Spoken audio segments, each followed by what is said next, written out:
Parliament మూడవ విడత polling సరళిని పరిశీలిస్తే ఇండియా కూటమి అధికారంలోకి రాబోతోందని స్పష్టమవుతోందని తెలంగాణ రెవెన్యూ శాఖ మంత్రి పొంగులేటి శ్రీనివాసరెడ్డి అన్నారు.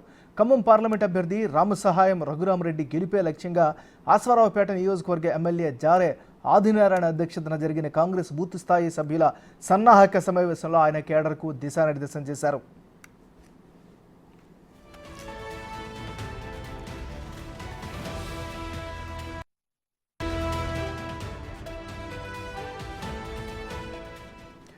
రఘురామరెడ్డి గెలుపు వన్ సైడ్ అయినప్పటికీ భారీ మెజారిటీ ధ్యేయంగా పనిచేయాలని మంత్రి పొంగులేటి కార్యకర్తలకు సూచించారు. గడ్డు కాలంలో అనేక మంది మేధావులు, సీనియర్ నాయకులు కాంగ్రెస్ పార్టీకి అండగా నిలిచారని చెప్పారు. సమిష్టిగా పనిచేసి పోలింగ్ శాతాన్ని పెంచాలని పిలుపునిచ్చారు.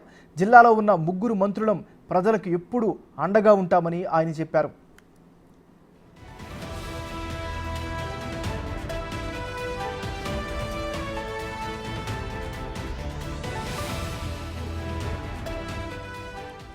పాత తరం కాంగ్రెస్ నాయకులకు ప్రాధాన్యత ఇస్తూనే కొత్త వారిని కాపాడుకునే బాధ్యత తమదని మంత్రి పొంగులేటి చెప్పారు. ఒంటెద్దు పోకడలకు స్వస్తి పలికి రాహుల్ గాంధీని ప్రధాని చేయడమే లక్ష్యంగా ప్రతి ఒక్కరూ పనిచేయాలని మంత్రి పొంగులేటి దిశానిర్దేశం చేశారు. టైం ఎక్కువ లేదు. ఈ దేశంలో ఈరోజు 3వ విడత పోలింగ్ జరుగుతుంది. నాకున్న సమాచారం ప్రకారం పోలింగ్ కు ముందు దేశవ్యాప్తంగా ఒక వాతావరణం ఉంది. పోలింగ్ జరుగుతున్న ఈ 3 విడతల్లో 2 కంప్లీట్ అయినాయి. 3వ విడత దేశవ్యాప్తంగా జరుగుతుంది. ఈ 3వ విడత జరిగే దాన్ని బట్టి పరిశీలిస్తే ఇండియా కూటమి దేశంలో అధికారంలోకి రాబోతుంది. వాటిలో ఏమి చేశాము, భవిష్యత్తులో ఏమి చేయబోతున్నాము, శ్రీమతి ఇందిరాగాంధీ గారి మనమడు, రాజీవ్ గాంధీ గారి, సోనియా గాంధీ గారి కొడుకు రాహుల్ గాంధీ గారిని ప్రధానమంత్రి చేయటం కోసం మనం ఏం చేయాలి అనుకుంటున్నామో ముఖ్య నాయకులైన మీరందరూ మీ డివిజన్లో, మీ బూతుల్లో, మీ గ్రామాల్లో, మీ వార్డులలో కష్టపడి పని చెయ్యాలని మిమ్మల్ని అందరినీ మనస్ఫూర్తిగా అభ్యర్థిస్తున్నాను. ఇందిరమ్మ ఇల్లు ప్రతి నియోజకవర్గానికి మొదటి సంవత్సరంలో 3500 ఇల్లు ఇస్తున్నాం.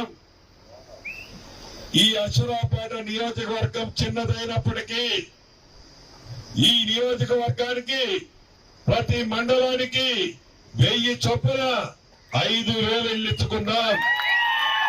5000 ఇచ్చుకున్నాం. దానికి మంత్రిని నేనే కాబట్టి ఈ ఎన్నికలు అయిపోయిన తర్వాత, కోడ్ అయిపోయిన తర్వాత తుమ్మల గారు నేను వస్తాం.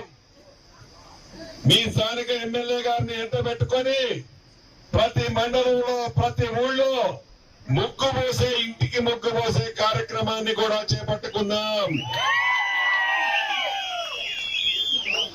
ఇది మాటలు చెప్పే ప్రభుత్వం కాదు, చేతలు చేసే ప్రభుత్వం అనేది మీ బూతుల్లో తొడగొట్టి చెప్పండి ప్రత్యర్థులకి.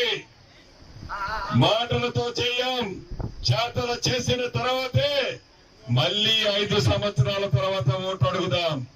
లేకుంటే మళ్ళీ ఎన్నుకోవద్దు కూడా.